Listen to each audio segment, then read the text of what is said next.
this yourself. It's extremely dangerous.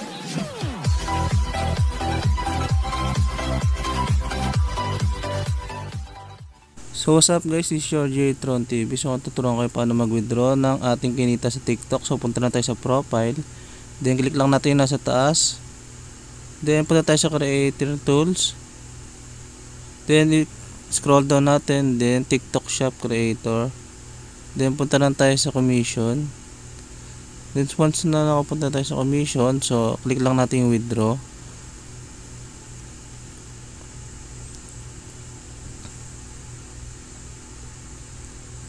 So wait lang natin, punta tayo sa GCash.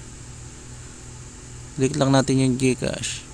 Then type lang po natin yung ating number.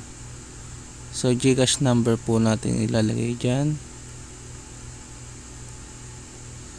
Once na nasubmit na natin yan guys, so maghihintay na lang tayo ng confirmation code sa ating cellphone number guys. So wait lang po natin yung ating confirmation code para sa pag-active ng ating GCash sa TikTok. So yun na nga, makalipas ng ilang segundo, so dumating na po yung ating confirmation code. So itatype na po natin yan dyan sa ating screen. Then submit na po natin. Then already link na po yung ating GCash sa ating TikTok. Then ilalagay na po natin yung ating i-withdraw guys. So 120 lang po. So may service fee siya na 5 piso. Then confirm po natin guys for withdrawal.